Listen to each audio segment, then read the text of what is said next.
after the great war between heaven and hell. God created the earth. When I'm on my deathbed, I will still be recommending Carnivale to whoever will listen. It's also depressing as There are a few moments when you actually get a chance to feel any sort of happiness in any scene, or for any character in the show. Oh, and they decided to cut the cord, leaving it on a cliffhanger. More on that later. For now, let's get into the wonderful world that is Carnivale.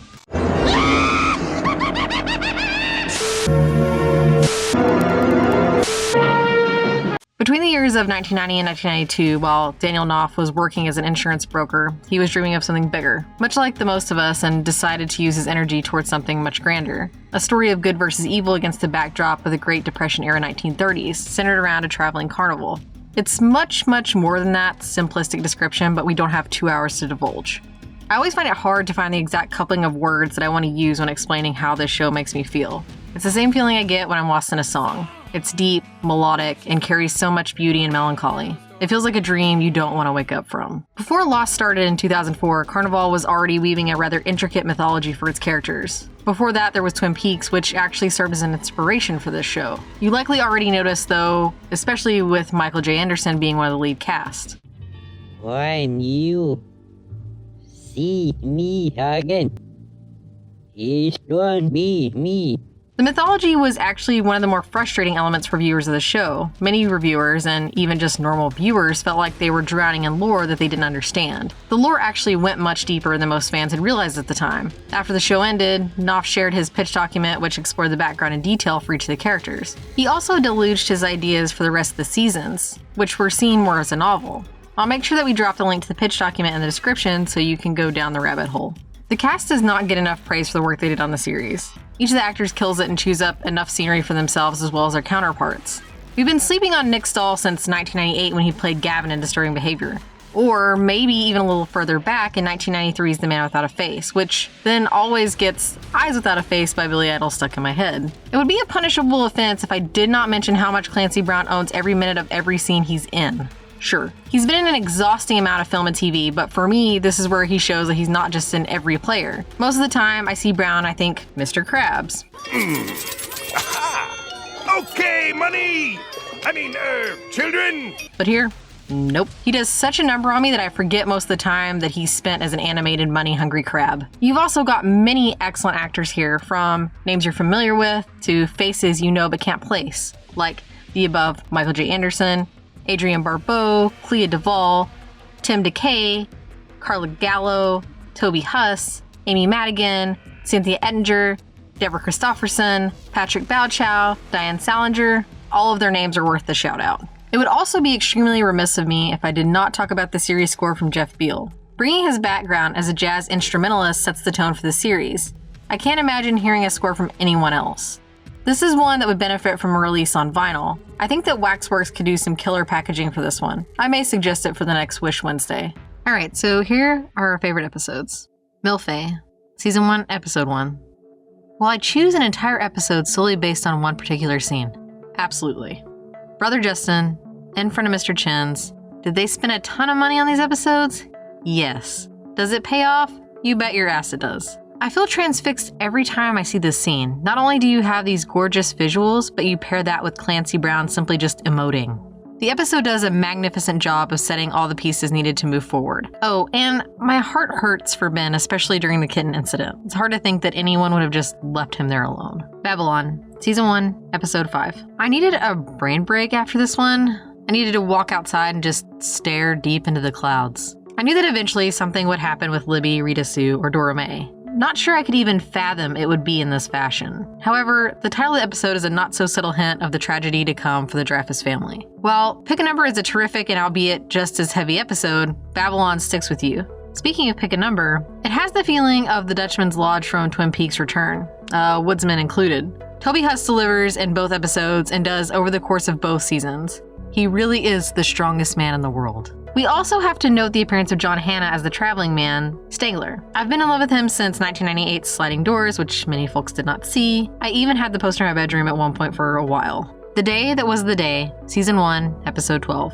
Babylon is one major turning point for the series, and I would say that this one is as well. Nothing is ever the same after this. The loose harmony that everyone within the carnival had is now forever disturbed and changed. There's some brilliant acting here from Clea Duvall, who goes from heartbreak to anguish in a matter of minutes. I'm also going to say that Ruthie being bit by a snake was definitely on Lila, even though it was all part of management's master plan. I'd also like to add that one of the only things that bothered me was the change in management's voice. I wanna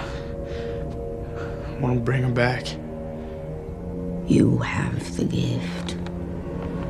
I tried. Yes, but to restore a life, you must take a life. It's like moving from the voice of Frieza in Dragon Ball from Linda Young to Chris Ayers. While I appreciate both, Ayers will always be my Frieza. However, I cannot say that I love the direction the voice took from season 1 to 2, even though it's voiced by the same person. Lincoln Highway, season 2, episode 9. Oh hey, I found one happy moment in an otherwise awful episode. When I first started the series, I was not much of a Jonesy fan. He came off creepy and then later controlling. I can't say that my opinion changed immensely, but I will say at the end of everything, he is a good guy. Running into a bus on fire to save someone might qualify you for sainthood.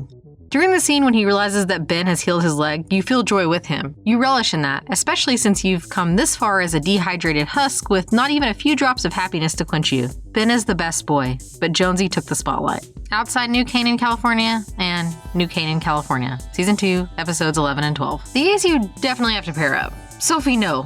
We know Sophie is the Omega because Loads wrote it in lipstick as he was piloting the body of Ruthie Ann, played by the hypnotic Adrienne Barbeau. Did we necessarily know what that meant? I mean, I didn't, but the episodes lay the groundwork to where it's going. The scene that takes place on Brother Justin's porch is not only extremely well done, but the anxiety it brings feels overwhelming at times. In fact, both episodes are packed with tense moments, from the Ferris wheel to the abandoned home to the cornfield.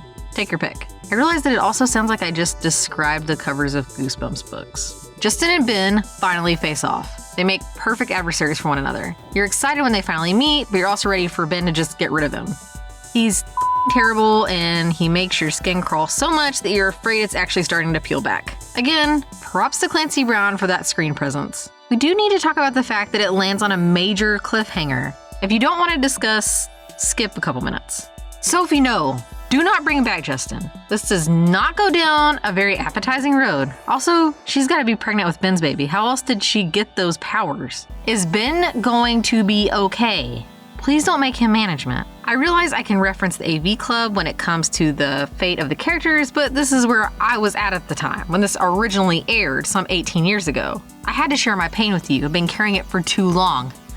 And now I am free. So, where can you watch this now? This one is actually a fairly easy find. If you're into physical media, you can obtain box sets for both seasons, which come with audio commentaries, featurettes, interviews with the cast, and a dive into the creation and concept. Pretty standard fare. You can get both seasons on Amazon for about $80 new. Honestly, I think it would be more cost effective to go to a local resale store and just get a secondhand copy. If streaming is the way for you, then HBO Max, or just Max as it will be called, as both seasons are ready to go.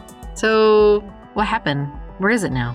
Oh, we're back to this topic. The series was canceled due to the extravagant cost of production. It was proposed by HBO's president at the time that if the producers were willing to cut the cost of each episode by $2 million, then season 3 could have had a chance.